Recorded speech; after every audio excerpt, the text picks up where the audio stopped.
यह जीवन को देखने का नजरिया है। हम सब चाहते हैं कि दुख चला जाए।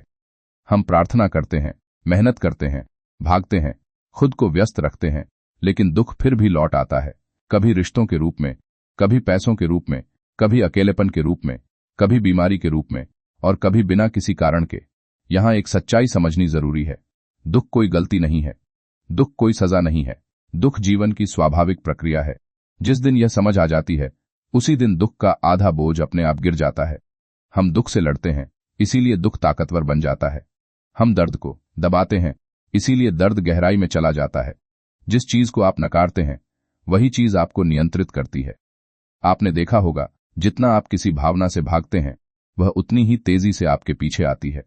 दुख को दुश्मन समझना, यही सबसे बड़ी भूल है। दुख शिक्षक है, दुख संदेशवाहक है। दुख यह बताने आता है कि जीवन में कहीं कुछ अनसुना रह गया है। जब कोई बच्चा रोता है, तो वह आपको परेशान करने के लिए नहीं रोता, वह अपनी जरूरत बताने के लिए रोता है। ठीक उसी तरह दुख भी रोता है, लेकिन हम उसे चुप कराने की कोशिश करते हैं, समझने की नहीं। अब बात करते हैं दर्द के सोने में बदलने की। सोना आग में तपकर ही शुद्ध होता है, बिना आग के सोना नहीं निखरता। दर्द वही आग है जो आपको तोड़ने नहीं, निखारने आती है, लेकिन तभी जब आप प्रतिरोध छोड़ देते हैं। यहीं आता है समर्पण। समर्पण का मतलब हार मान लेना नहीं है। समर्पण का मतलब कमजोर होना नहीं है। समर्पण का मतलब है जो है, उसे पूरी ईमानदारी से स्वीकार करना। आज मन दुखी है, स्वीकार। आज भीतर खालीपन है, स्वीकार। आज डर है, स्वीकार। आज भ्रम है, स्वीकार। कोई बहाना नहीं, कोई झूठी सकारात्मकता नहीं। जब आप कहते हैं हाँ यही सच है, तभी भीतर की जकड़न ढीली पड़ती है। दुख तब तक भारी रहता है जब तक आप उसे ढोते हैं। जैसे ही आप उसे जमीन पर रख देते हैं, वह भार नहीं रहता। दुख को महसूस करना दुख में डूबना नहीं है। महसूस करना मतलब गवाह बनना। आप दुख नहीं हैं, आप दुख को देख रहे हैं। यह फर्क समझ में आ जाए तो जीवन की दिशा बदल जाती है। जब आप दुख को देखते हैं तो आप उससे बड़े हो जाते हैं। दर्द जब स्वीकार हो जाता है तो वह करुणा में बदलने लगता है। जो व्यक्ति खुद के दुख को समझ लेता है, वह दूसरों के दुख के प्रति कठोर नहीं रह सकता। यही से दर्द सोना बनना शुरू करता है। आपकी संवेदनशीलता बढ़ती है, आपकी गहराई बढ़ती है, आपकी समझ बढ़ती है।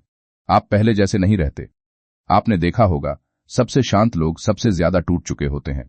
सबसे समझदार लोग सबसे ज्यादा दर्द से गुजरे होते हैं। दुख आपको छोटा नहीं करता, अगर आप उससे लड़ना छोड़ दें।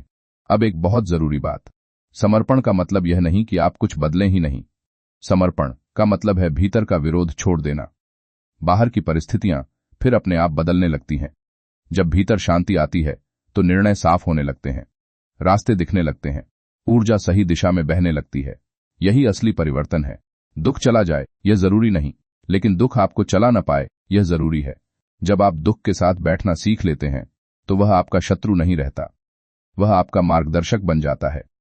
याद रखिए, जीवन में सबसे कीमती चीजें आराम से नहीं, गहराई से मिलती हैं, और गहराई अक्सर दुख के रास्ते आती है। अगर आज आप टूटे हुए हैं तो इसका मतलब यह नहीं कि आप कमजोर हैं, इसका मतलब है आप भीतर से बदल रहे हैं। बस एक कदम चाहिए, समर्पण। लड़ाई छोड़िए, भागना छोड़िए, खुद को दोष देना छोड़िए। शांत होकर देखिए कि इस दुख में आपके लिए क्या छुपा है। आप पाएंगे वही दुख आपकी सबसे बड़ी शक्ति बन रहा है। अगर यह विचार आपके दिल तक पहुंचा हो, अगर आपको लगा हो कि यहां शब्द नहीं अनुभूति है, तो क्रिएटिव दिमागी सोच चैनल को अभी सब्सक्राइब कीजिए, क्योंकि यहां हम दुख से लड़ना नहीं, दुख को समझना सिखाते हैं। यह यात्रा बाहर की नहीं, भीतर की है, और इस यात्रा में आप अकेले नहीं हैं। धन्यवाद।